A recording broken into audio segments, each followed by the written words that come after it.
All right, we are back with our real thoughts. It's a new day in America. New day. Or night, or apocalypse. Or upside down. I think we're in the upside down. We are in the upside down. I think that's... I think, without even realizing it, I think we're wearing appropriate shirts. Oh no, this was intentional. That was intentional? I felt Koopa was the best way to go. Just business as usual for us. I want to create a safe space. We'll still make political jokes here and there, but I just want a place for you to go and be happy. We are still on the air. Yes. For now. So we're not in V for Vendetta territory yet, where the Gestapo punches us in the face and says, "Who's laughing now, funny man?" So okay, whatever. Enough of this darkness. What are we doing? Actually, the more I think about it, I want to say I got this from someone at a convention recommended this. And I was like, oh, that'd be good. I can't believe I haven't talked about it. And then after everything has happened, I'm like, actually, this is kind of a perfect movie to talk about, an interesting one. Let's talk about Patch Adams. And I'm really interested. Oh, I hate this movie too. It is Greg Sestero's best role. But I always forget too. He apparently had a much bigger scene too. The room just is so in everybody's public consciousness, or that. That mind when you think of Greg Sestero, but I always forget about Patch Adams. Yeah, he has this little part, no lines or anything, but he originally had lines. But no, I think this is an interesting movie to talk about because the ideas behind the real person are quite fascinating. This was a common problem with, God rest his soul, Robin Williams' films. I love Robin Williams, he's a great comedian, it's not a judgment on him, but the movies he chose always had a great message, and I love that. I appreciate that. I have no problem with the message, but the way they're done, it's so hokey schmaltzy. The music plays. They're very formulaic. And, I kind of feel if you really want these kind of messages There's a reason Good Will Hunting is one of his best films, because it's the same kind of, message of overcoming difficulties, but it lacks that kind of it doesn't feel as manufactured like a home. I feel like Robin Williams movies are almost like Hallmark card films or Hallmark movies. Well, when he was in the good mood, then he'd go through sort of the bad mood where he'd do 1 hour photo, insomnia, death to Smoochie and stuff, and then he'll kind of get back to that's a completely different. I'm not counting those in this list. But he kind of did that back and forth. They were mostly the inspirational stuff, and then he would kind of go into the whoa. But that was the post Good Will Hunting phase. Mm-hmm. I feel like somehow with that film, he got into this kind of I can stretch myself and do these things. I thought it was very interesting. I'm not saying all of those darker films he did are great, but I certainly think they're interesting. I would watch them way more than I ever would Patch Adams or Bicentennial Man. I will say that. I don't like Death to Smoochie, but I would gladly watch that over Bicentennial Man. There was a phase where every Robin Williams film you saw, with the exception of Hook, which was nice because, even though it's not a perfect film, it's its own thing. But almost every Robin Williams film you saw was either Good Morning Vietnam or Dead Poets Society or both. Yeah. And this definitely falls into that category. And, but what's so interesting about it is that doing this movie forced me to do research on the real guy. Looks nothing like Robin Williams, is quite a giant. This guy, he looks like if Ed Wynn was still alive, through this Mark Twain mustache or something, just this big goofy guy, but he is, he looks like some sort of performer at a theme park. Yeah, but doing a magic show or something. Well, that's kind of what he does, but his idea was that hospitals should be very positive places, and that the more positive energy there is around you, the better you'll feel and the faster you'll recover, and can even help save lives. And I'm not against that. Honestly, when you hear him really sit down and talk about it, it's this is fascinating, and he himself is not a fan of the movie. He tried to promote when it came out. Nor should he what happens, but he didn't like the film.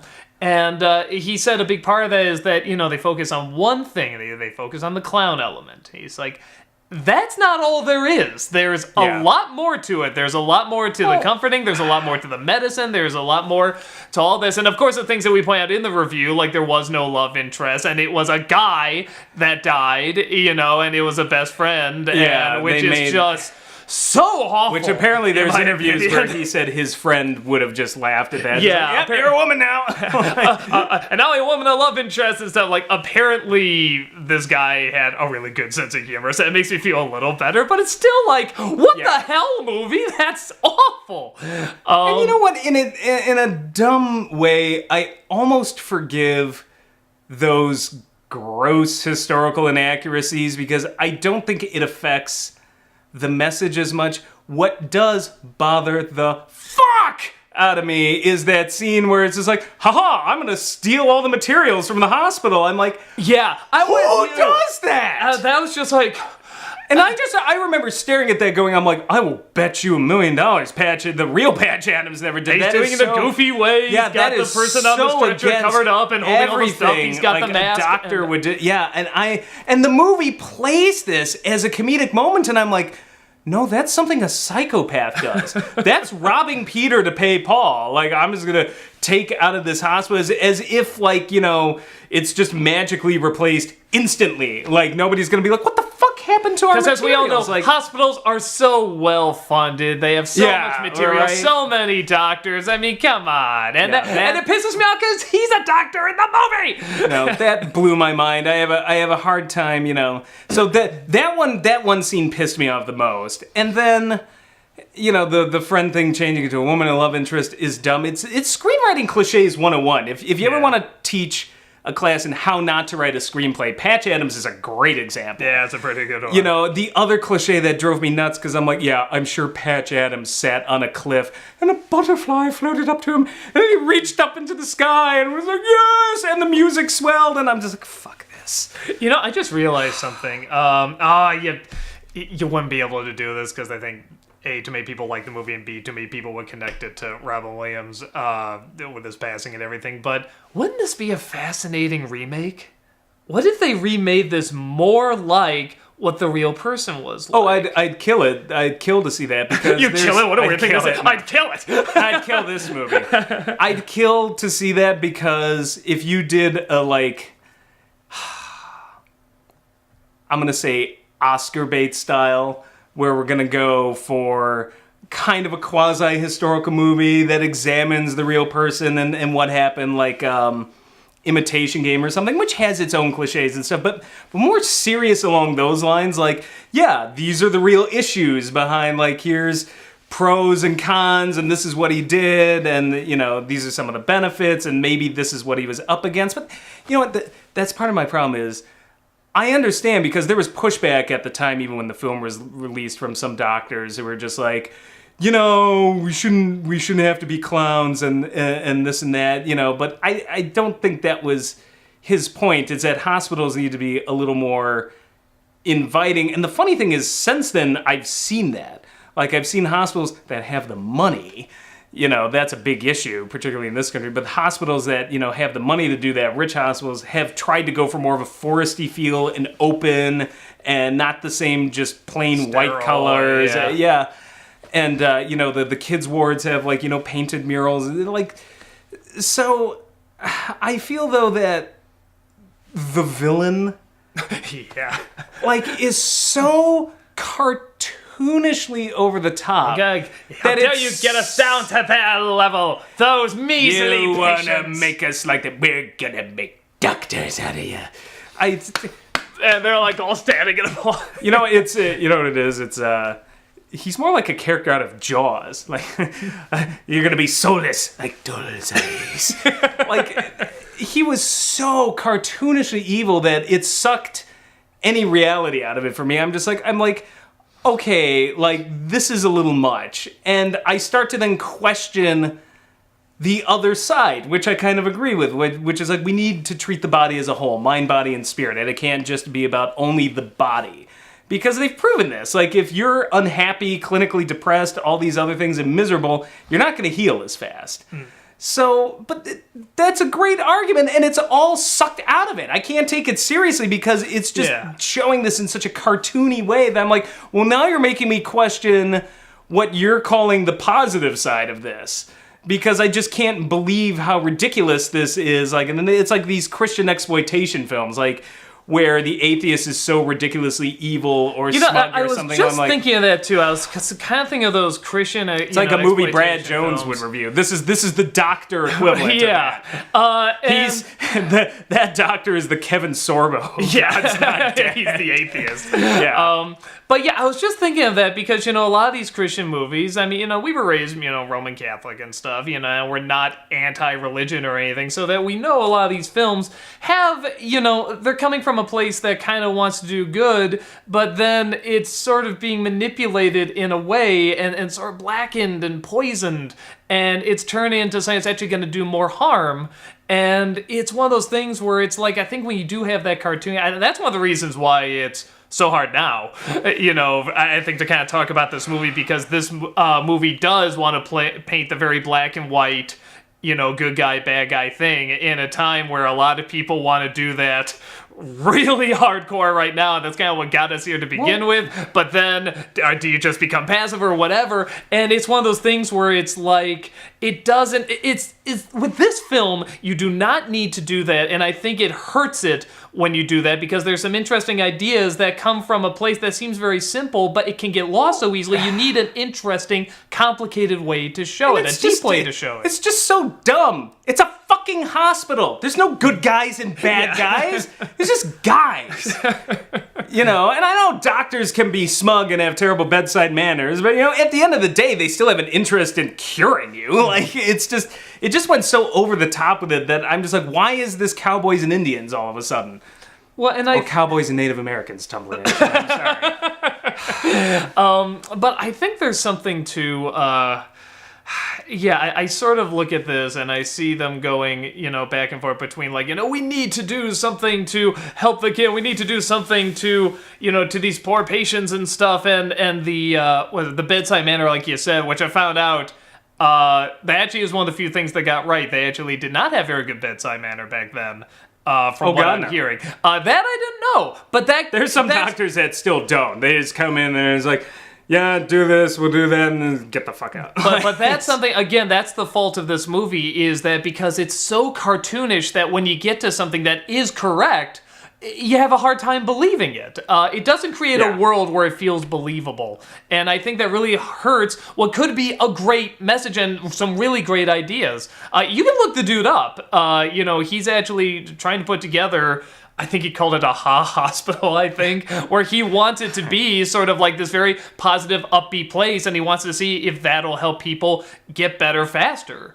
And I think it could. I don't think, like he says, being a clown isn't everything. You gotta know your medicine. You have to treat every patient, a little differently, and you have to be good at that, and you have to be trained in that. Well, that's another problem with the movie. I never got the sense that he was even a doctor. Yeah, I'm trying to think. All I saw was he's annoying the other doctors. Yeah, all I saw was Robin Williams, and I'm not throwing all of that on Robin Williams, because if the script doesn't give him any scenes where he's really doctoring, what are you supposed to do? But yeah, I just came out of it, was like, wait, to seem more like a clown than a doctor to me. And I would imagine that to get through medical school, you have to know something. And one of the few performances in this film where I was really like, man, is this guy just doing his all with a part that's really nothing. Philip Seymour Hoffman in this. Another God rest his... Man, there's so many dead people in this the more I think about it. But this year alone. Yeah. Fuck 2016. Fuck 2016, yeah.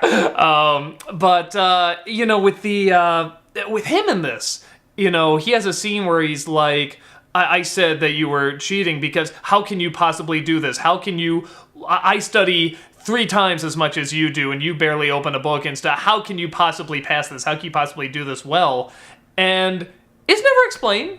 It's just, where it's like, that wasn't concerned because he actually is a brilliant mind. Yeah. There are people for who some things come easier, but the way the film portrayed it, I'm like, no, Philip Seymour Hoffman's right. We never do see him ever Like, so that's what Phil Seymour Hoffman sees, and then what the movie sees. The movie's got to see how he does this, and like maybe he does pick up things very fast. Could be, but they never explain that. It's never looked into.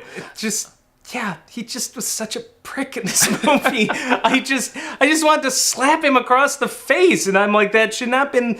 And I like Robin Williams too. I don't want to slap Robin Williams across the face, but this movie just did nobody any favors. Well, and that's kind of like we talked about with those old environmental films like Ferngully and stuff like that, where it's Toxic love. They're doing such a terrible job with what's supposed to be a good message that you actually want to retaliate against that message. You just want to club a baby seal. Yeah. I have never wanted to destroy so much Arctic wildlife than after an episode of Captain Planet. And I have no idea. I don't know. I mean, you say Patch Adams, people know what it is. I mean, they know that it's based on true stories, a Robin Williams film. So, I mean, hopefully it did some good, but I feel like this could have been, explosive if it was done really well. We got pushback. I remember in the comment sections of people were just like, I don't get it. Why it's a good message. And I'm like, separate that from execution, because I'm not arguing that Patch Adams, or some of the messages behind it are bad.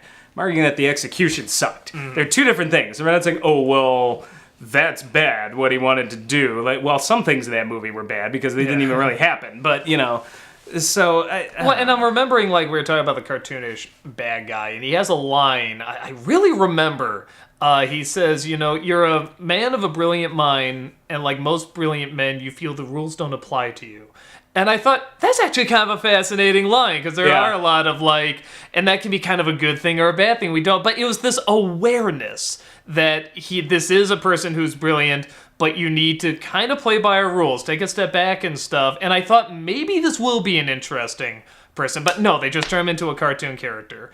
And that's such a shame, because would have been interesting to see these two minds that think very differently but are very capable and are both very brilliant kind of butting heads and trying to figure this out. That would have been really fascinating. Nope. They don't do that. Honk, honk. Oh, Patch! Yeah, he's just the angry dean from every college movie.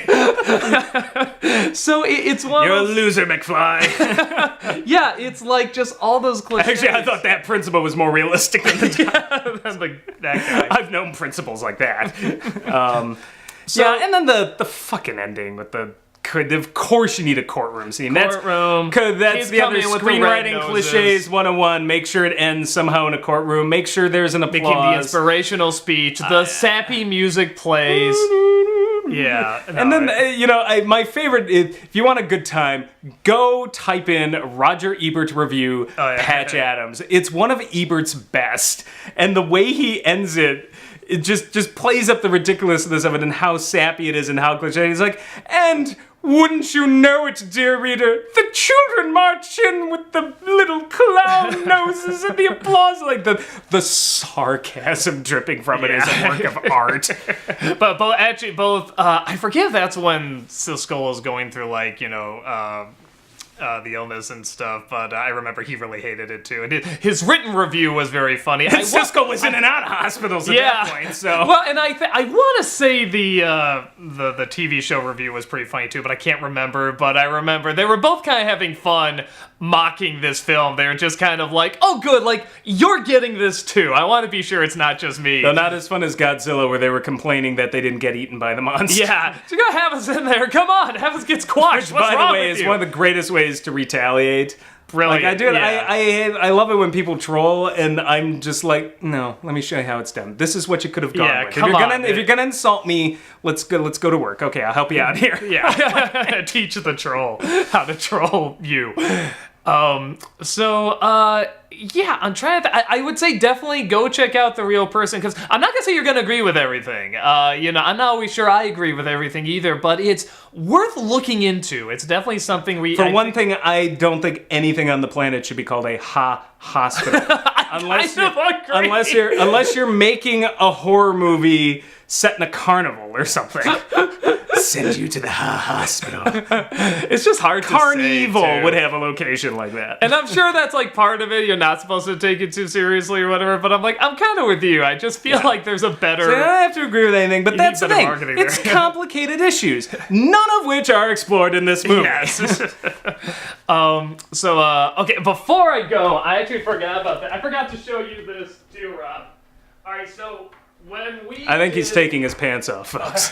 when we did our real thoughts of Devil, somehow we got talking about, I don't even know how we got onto it, but we got talking about combining Pokemon with Schindler's List and call it Pika's List, and we just kept going and going. Well, at the last convention I was at, somebody actually put together a poster for Pika's List. Yes! There it is. Yes! Oh, yeah. And I just thought... This is happening. Spielberg, eat your heart out. And my favorite, the little tagline there, gotta save them all. So, yes! Yeah, I just had it, and he did... Ooh, and it's an Academy Award winner for Best Original Score, Pokemon theme. Yep, that's on there too. Wait, did he... Hold on, let me see. Oh, no, I don't think he went in. Oh, no, wait. Oh, wait, did he? No, they're actual, like, German... Yeah, I want to see, like, Squirtle. Yeah, and it would've been- stuff like that. Okay, 99% near flawless A+. I would have just put the Pokemon names in here in the list, but... This is already pretty damn bright. He had to, But that's like... amazing. He had to draw the Pokemon hand it. and the glove Well, over that, we're over the critics. names. I Yeah, mean, that's but really difficult. We're critics. Yeah, that's true. That's we what gotta rip apart But, things, even if we love them. Yeah, no, But- he showed me that, and I'm just like, oh, dude, I That's gotta... fine. We can laugh. We can still laugh. It's gonna be okay. We can even laugh at the Holocaust right now. Ew. Yeah, you know, Apropos. the first one, yeah. So, the rehearsal. Sorry. So, okay. I'm supposed to be a happy spot. Happy spot. This will be our hospital. Happy thoughts. I think a lot of us are going to the hospital for the next 4 years. You know what? Maybe it's not so crazy. A hospital sounds really Yeah, good right maybe. now. Yeah. Is there booze involved? I'm in. So, with that said, definitely go check that out. Like, it's just... It's an interesting read. It's a very, very Oh, I interesting thought read. you were talking about Patch Adams. No! Well, yes! The No, guy! I mean the movie. Not the movie. Yes. So, yeah, guys, that's about it. And we shall see you next time. We're all mad here. Take care. Later.